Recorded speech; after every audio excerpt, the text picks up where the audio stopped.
आज आपण करूया शेतका या माशाची आमटी.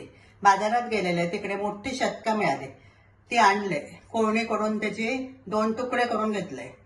ह्याका काटे खूप असतात आणि खवला जाड असतात, म्हणून ती कोळणी करूनच कापून आणायची. आपण घराकडे कापू घ्यायची नाही. ती घराकडे आणलंय, स्वच्छ धुतलंय 2-3 वेळा पाणी घालून, आणि त्याका हळद, मीठ आणि थोडासा लाल तिखट लावून भाजून त्याका ठेवले. आता आपण करूया माशाचं वाटण. त्यासाठी मिक्सरमध्ये घेतलंय 1 वाटी खवलेला खोबरा, थोडंसं जाड असं चिरलेलो कांदो, थोडेसे धणे आणि 4-5 लसणीचे पाकळे, 2 चमचे लाल तिखट, 1 चमचा हळद आणि थोडीशी चिंच. याच्यात पाणी घातले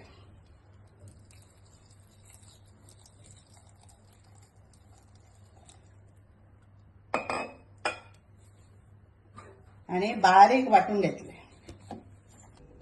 आता या मिक्सर मध्ये बारीक वाटलेलं वाटण आपण सगळं याच्यात काढून घेऊया.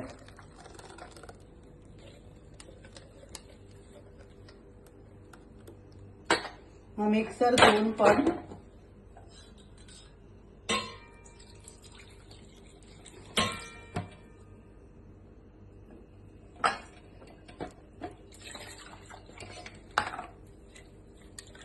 सगळं पाणी घ्यायचं.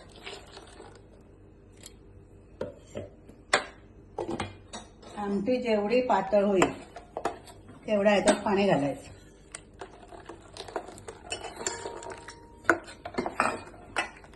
मग त्याच्यात घालायची 5-6 ठेचलेली तिरफळं. आता या वाटणं तयार. आता गॅसवर ठेवलंय पसरट असा एक भांडा. माशाच्या आमटीत नेहमी पसरट भांडं ठेवायचं, म्हणजे मासं त्याच्यात मोडणार नाही. आता मी घातलं याच्यात तेल. मी रोजचा माझा तेल वापरले, पण जर तुम्ही खोबरेल तेल वापरला त्याच्यामध्ये तर आमटीची चव आणखी चांगली येतं. आता यात तेल तापला, त्याच्यात घालायचं बारीक चिरलेलो कांदो, फोडणी कर.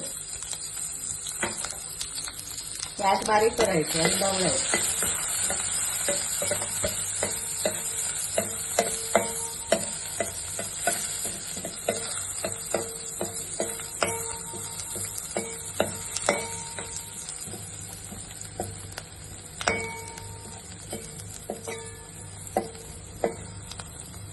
आता कांदा ब्राऊन झालो की त्याच्यात या वाटण सगळं घालायचं.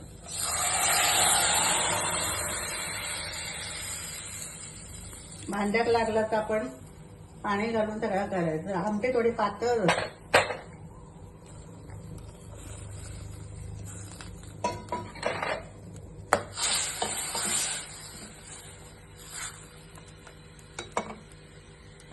त्याच्यात घालायचं मीठ. आपण मगाशी माशांका थोडासा मीठ लावला, त्यामुळे थोडासा कमीच घाल.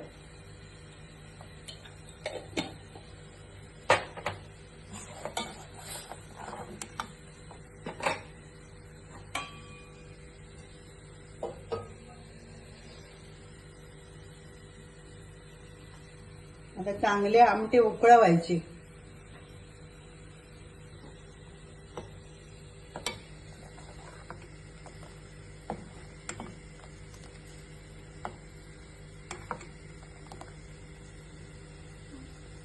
आमटी उकळूक लागले की त्याच्यात घालायचे हे माशाचे फोडी.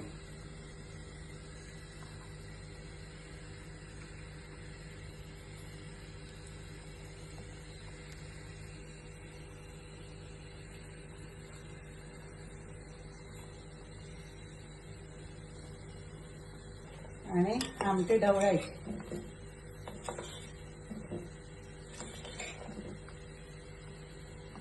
आणि शिजू द्यायची 5 मिनिटं.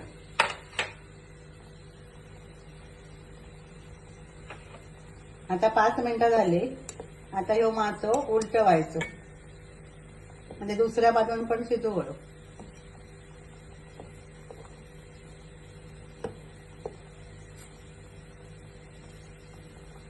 आता परत मासे उलटवायचे नाही, तर मासो मोडतो. आता परत 5 मिनिटं आमटी उकळूक द्यायची. मग गॅस बारीक करायचं थोडंसं आणि आता कपड्यान पकडून ते थोडासा असा प्रकारे ढवळायचं म्हणजे मासा सगळीकडून मासं शिजतं. आता शतका शिजली का बघूया. हे बघा, हे मासं शिजलो. आता आपण ही आमटी तयार झाली ते का आपण एका भांड्यात काढून घेऊया. अशी ही शेतकाची टेस्टी आमटी तयार. भाताबरोबर बनवा, खा आणि आवडली तर लाईक करा, शेअर करा, सबस्क्राईब करा.